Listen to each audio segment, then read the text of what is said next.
Hi, welcome again to this Bible talk, and it's called "Did God Cause Judas to Sin?" Now, this talk it's based on maybe just a couple of things I've heard or maybe read in the past, where people seem to think that because obviously, as we know, God had ordained that Jesus would be betrayed and die on the cross for us to save us, because that was his salvation plan. That at the same time, then God, he must have ordained and then caused Judas to sin. So let's have a look at this, just from the Bible. So let's maybe look at the verses to lay some foundations. Let's look at the verses that do indeed say that God had sort of ordained and predestined that Jesus would die for each one of us, obviously via the betrayal.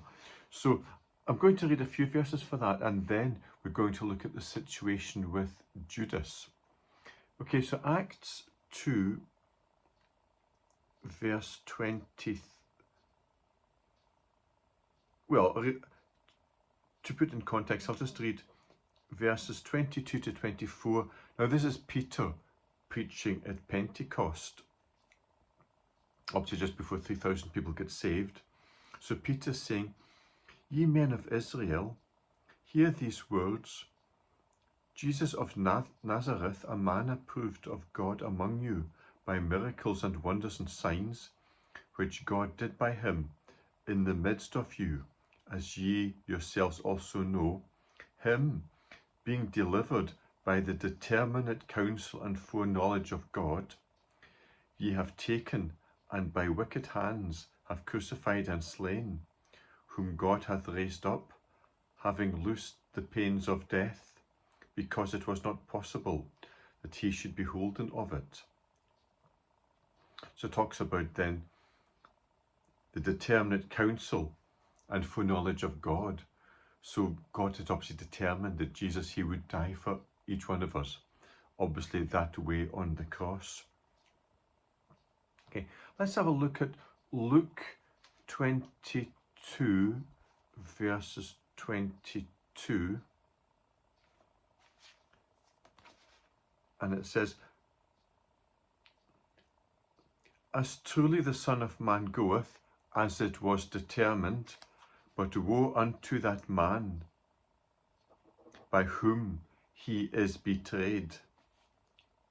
In fact, the verse before that just says, "But behold, the hand of him that betrayeth me is with me on the table, and truly the Son of Man goeth, as it was determined, but woe unto the man by whom he is betrayed." So there's a connection in between the betrayal and what God has determined. That's Luke 22, verses 21 to 22. And then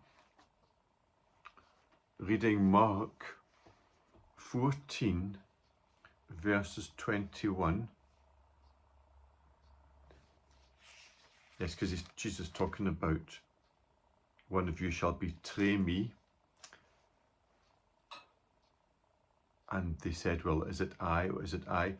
And he answered and said unto them, "It is one of the 12 that dippeth with me in the dish.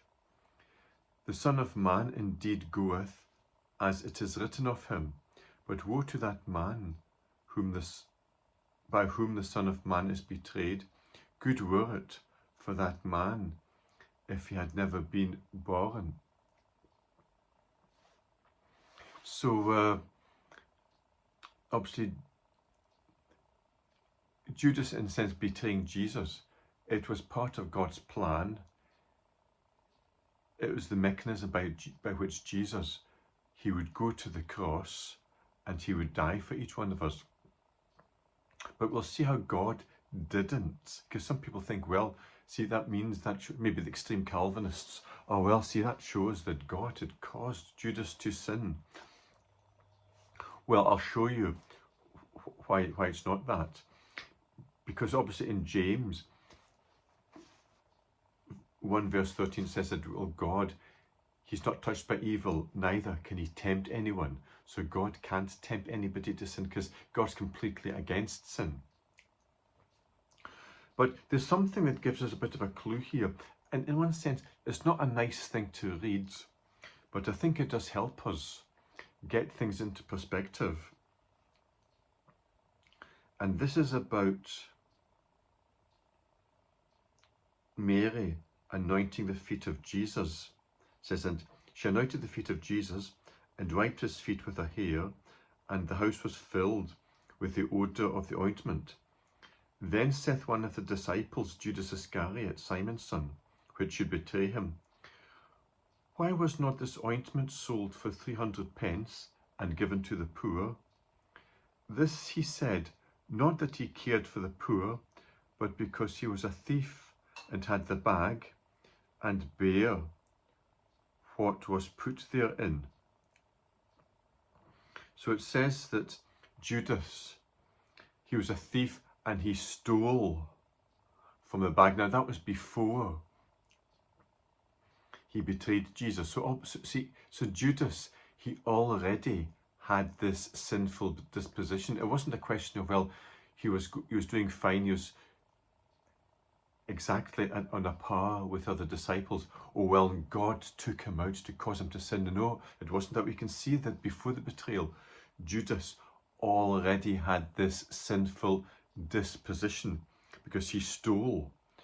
It says he was a thief and bare what was in, and that's why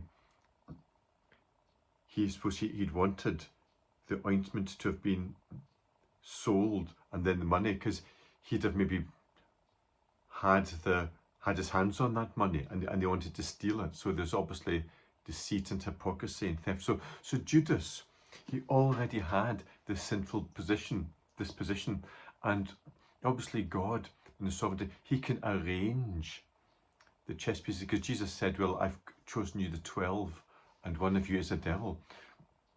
So God still arranged for Judas to be in that situation kind of close to Jesus, but knowing that Judas already had that sinful disposition, because it says how Satan had put it into the heart of Judas to betray Jesus.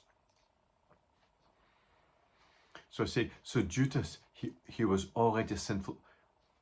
He already had that sinful disposition, and God knew his heart, but God was able to arrange things so that even though it was Judas's own sin, the outcome of that would be Jesus betrayed to the chief priests and then the Romans, and then die for each one of us on the cross. So what we can see from that yes, God in His sovereignty, He puts things in its place, and He works around circumstances, but He can't cause anybody to sin. But sometimes He can use the outcome of a person's sinful sort of disposition. It's like when the Pharaoh in Egypt, when the Pharaoh, he had sort of opposed God, and he'd like hardened himself against God. And he said, well, who's this God that I should obey him? But then it talks about how God had sort of hardened him. He just allowed Pharaoh to carry on in his sort of, in the sinful ways, oppressing the children of Israel. And then God used that by sort of sending the plagues and then granting this great deliverance to the children of Israel, that they'd be delivered through the same Passover. So it's God's sovereignty that He can just dovetail what man chooses to do. God can dovetail that into His own purposes. So I trust this Bible study has just been a blessing to you. And thanks for watching this, and God bless you.